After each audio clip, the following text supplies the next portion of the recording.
अस्मत्गुरुसमारम्भां यतिशेखरमध्यमां लक्ष्मीवल्लभपर्यन्तां वन्दे गुरुपरम्पराम् ஆழ்வார்கள் வாழி அருளிச்செயல் வாழி தாழ்வாதுமில் குறவர்தாம் வாழி ஏழ்வாறுமைய அவர்களுரைத்தவைகள்தாம் வாழி செய்யமறை தன்னுடனே சேர்ந்து அகலகில்லே நிறையமென் அலர்மேல் மங்கை உரை மார்பா நிகரில் புகழாய் உலகம் உன்னுடையா என்னையாழ்வானே நிகரிலமரர் முனிக்கணங்கள் விரும்பும் திருவேங்கடத்தானே புகழொன்னில்லா வடியேன் உன் அடிக்கீழ் அமர்ந்து புகுந்தேனே அகில புவன ஜன்மஸ்தேம பங்காதிலீலே வினத விவிதபூத உராதரக்ஷை கதீக்ஷே ஸ்ருதிசிரசி விதீப்தே பிரம்மணி ஸ்ரீனிவாசே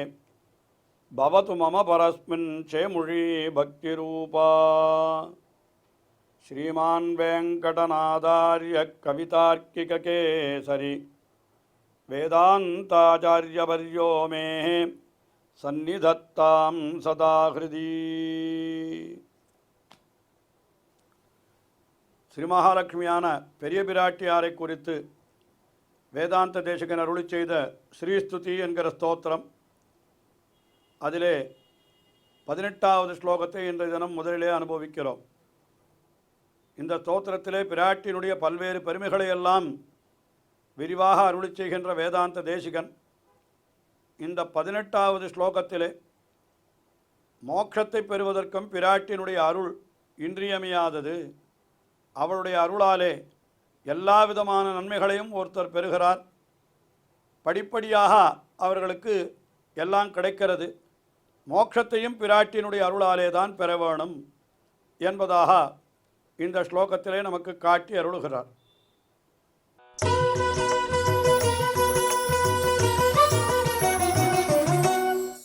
ஊரீகர்த்தும் குஷலமகிலம் ஜேதுமாதீனராதீன் தூரீகர்த்தும் துரிதநிவகம் தியக்துமாத்யாமவித்யாம் அம்பஸ்தம்பாவதிகஜனனகிராமசீமாந்தரேகாம் ஆலம்பந்தே விமலமனசோ விஷ்ணுகாந்தே தயாந்தே.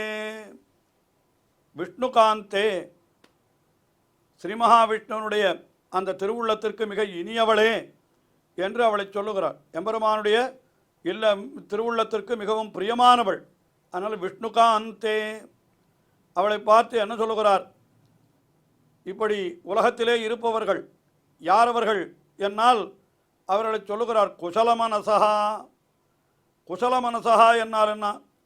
மிகவும் நல்ல மனத்தை உடையவர்கள், அதாவது தூய மனம் படைத்தவர்கள். விமலமனசா, விமலமனசா என்னால் தூய மனத்தை படைத்தவர்கள்.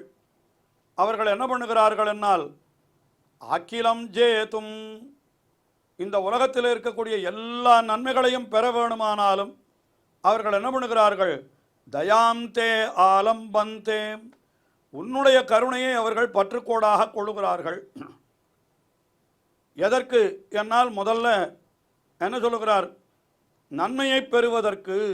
அகிலம் குசலம் ஊரீகர்த்தும், எல்லா நன்மைகளையும் பெறுவதற்கு உன்னுடைய கருணையை பற்றுக்கோடாக கொள்ளுகிறார்கள். அது மட்டுமல்ல, மேலே என்ன சொல்லுகிறார்னா ஆதீனராதீன் ஜேதும், பழமையான பகைவர்களை வெல்லுவதற்கு என்று சொல்கிறார். உண்மையிலே பழமையான பகைவர் என்னால் யார் தெரியுமோ? வெளியிலே இருக்கக்கூடியவர்கள் அல்லர், நமக்கு உள்ளுக்குள்ளேயே இருக்கிறவர்கள் தான் பழமையான பகைவர்கள்.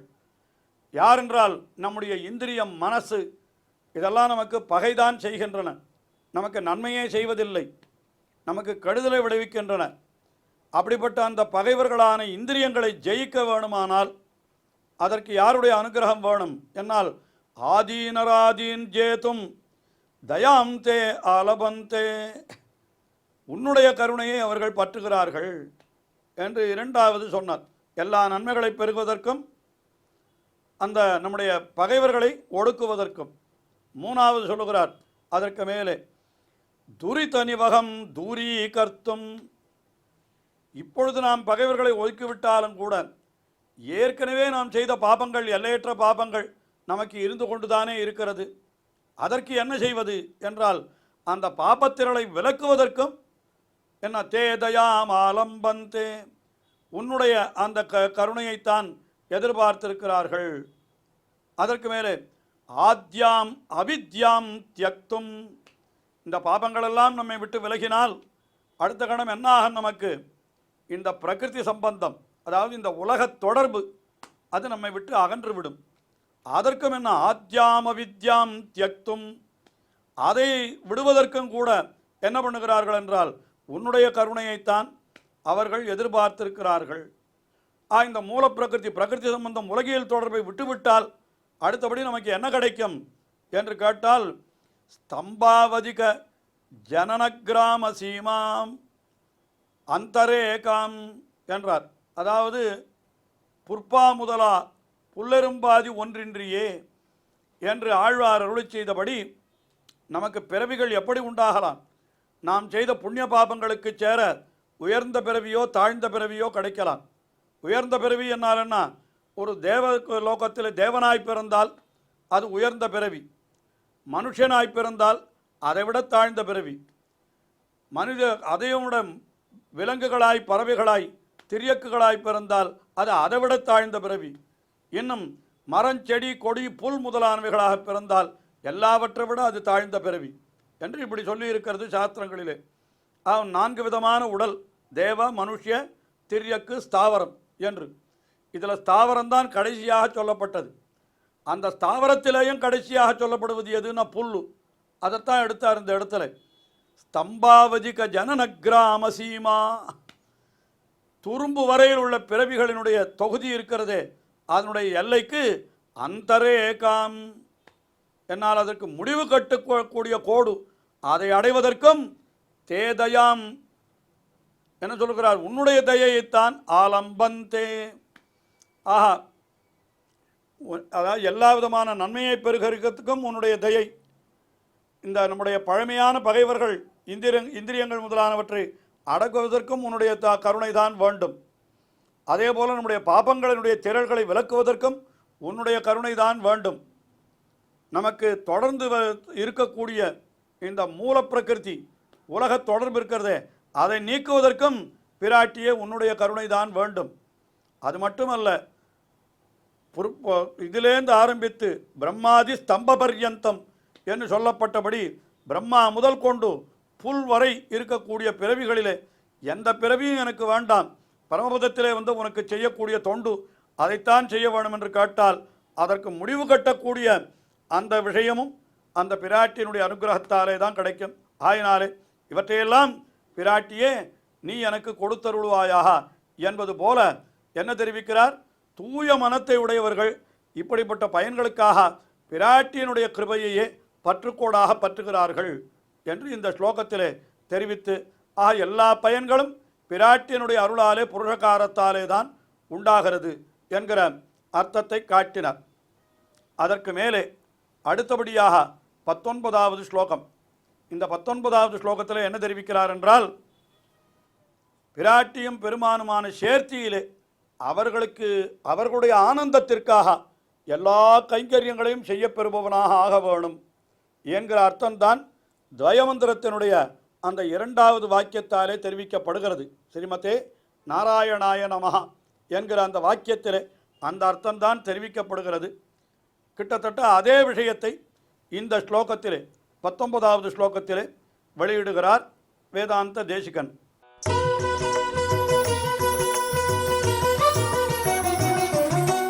ஜாதாகாங்ஷா ஜனனிவயோः ஏகசேவாதிகாரே மாயாலீடம் விபவமகிலம் மன்யமானாஸ்திருணாயாம் பிரீத்யை விஷ்ணோஸ்தவ ச கிருதினः பிரீத்திமந்தோ பஜந்தே வேலாபங்க பிரசமன பலம் வைதிகம் தர்மசேதும். ஜனனி என்று பிராட்டியை அழைக்கிறார் இந்த ஸ்லோகத்தில். தாயே என்று அவளை அழைக்கிறார். அவர் என்ன பண்ணுகிறார்னா, இந்த கிருத்தினஹா ஜாதாகாங்ஷா, நல்ல புண்ணியசாலிகள் இருக்காளே அவர்களெல்லாம் என்ன பண்ணுகிறார்கள்னா, இவயோஹோ ஏகசேவா அதிகாரே ஜாதாகாங்ஷா, புண்ணியசாலிகள் யுவயோகோ உங்கள் இருவருக்கும், அதாவது தொண்டு செய்கிற பொழுது இருவருக்கும் சேர்த்துத்தான் தொண்டு செய்ய வேணும், எம்பெருமான் பிராட்டி ஆகிய இருவருக்கும். ஆக இப்படிப்பட்ட சேர்த்தியில் கைங்கரியம் செய்ய வேணும் என்ற பலத்தை பெறுவதிலே ஜாத ஆகாங்ஷாக விருப்பமுடையவர்களாய் இருக்கிறார்கள் புண்ணியசாலிகள். அப்படிப்பட்டவர்கள் என்ன பண்ணுகிறார்கள் என்னால் மாயாலீடம் அகில விபவம் திருநாய மன்யமானஹா, அதாவது இந்த மாயையினாலே மூடப்பட்டதாய், அதனால் என்ன ஆகுது, இந்த செல்வத்தில் ஒருத்தனுக்கு ஆசை உண்டாகிறதுக்கு காரணமே என்னான்னு கேட்டால் மாயை தான் அவனுடைய அறிவை மறைத்து விடுகிறது. ஆனால் அப்படிப்பட்ட செல்வம் அதை எல்லாவற்றையும் இந்த புண்ணியசாலிகள் என்ன பண்ணுவார்கள், திருநாயமன்யமானஹா புல்லுக்கு சமமாக நினைப்பார்கள், துரும்பாக நினைப்பார்கள். எவ்வளவு பெரிய செல்வமாக இருந்தாலும் அது தனக்கு வேண்டாம் என்று தான் நினைப்பார்கள். குலசேகர ஆழ்வார் அருளி செய்தார் அல்லவா, கம்பமதையானை கழுத்தகத்தின் மேலிருந்து இன்பமரும் செல்வமும் இவ்வரசம் யான் வேண்டேன், எனக்கு இது வேண்டாம் என்று சொன்னார். எல்லாம் புல்லுக்கு சமமாக அதை மதிக்கிறார்கள் ஆழ்வார்கள், ஆச்சாரியர்கள். அதனால் அவர்களெல்லாம் என்ன பண்ணான்னா மாயாலீடம் விபவம் திருநாயமன்யமானாக புல்லுக்கு சமமாக நினைத்திருக்கிறார்கள். அவர்கள் என்ன பண்ணுகிறார்கள் என்னால் விஷ்ணோஹோ தவச்ச பிரீத்தியை, உனக்கும் உன்னுடைய பர்த்தாவான விஷ்ணு எம்பெருமானுக்கும் பிரீத்தியாக என்ன பண்ணுகிறார்கள் என்னால் அந்த கைங்கரியத்தை பண்ண வேணும் என்று அவர்கள் ஆசைப்படுகிறார்கள்.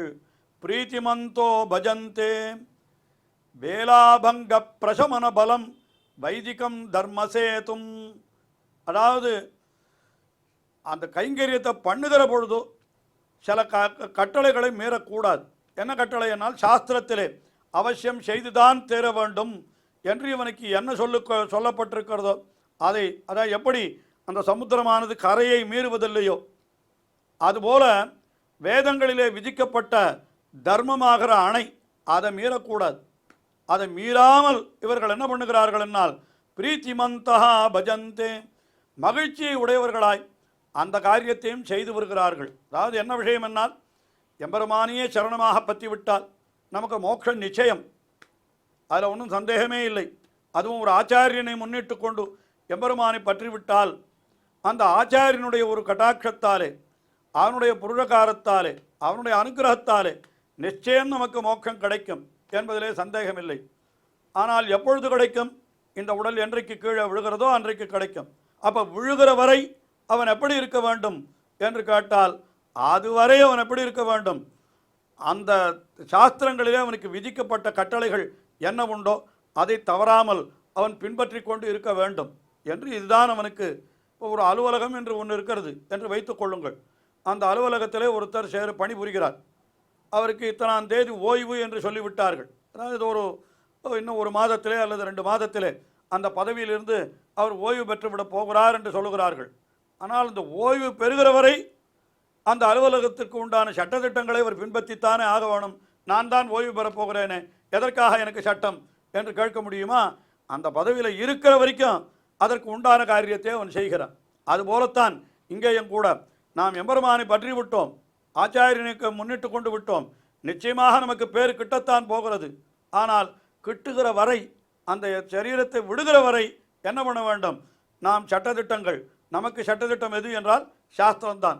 அந்த சாஸ்திரங்களிலே உள்ளவற்றை விடாமல், அது எப்படி சமுத்திரம் கரையை கடக்காதோ அதுபோல் அந்த வரம்பை மீறாமல் நாம் நம்முடைய அனுஷ்டானங்களை செய்ய வேண்டும். அப்படித்தான் இவர்களெல்லாம் செய்கிறார்கள் என்று யாரை சொல்கிறார்? கிருத்தினஹா புண்ணியசாலிகள் எம்பெருமானை பற்றி, அவர்கள் எம்பெருமானையும் பிராட்டியையும் பற்றி அவர்களிடத்திலே அவர்களுக்கு செய்கிற தொண்டையே பேராக பெற்றிருந்தாலும் அதை அடைகிற வரை இந்த உலகத்தில் இருக்கிற காலத்தில் சாஸ்திரங்களின் கட்டுப்பாட்டை மீறாமல் அதை அனுஷ்டிக்கிறார்கள் என்ற அந்த அர்த்தத்தை இந்த ஸ்லோகத்திலே நமக்கு அழகாக தெரிவித்தார்.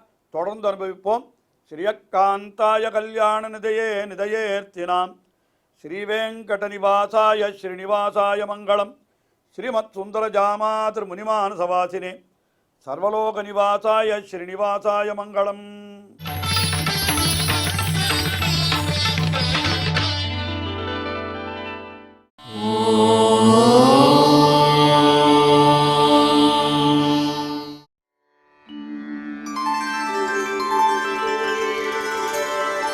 विना वेङ्कटेशं ननाथो ननाथः सदा वेङ्कटेशं स्मरामि स्मरामि। हरे वेङ्कटेश प्रसीद प्रसीद। प्रियं वेङ्कटेश प्रयच्छ प्रयच्छ।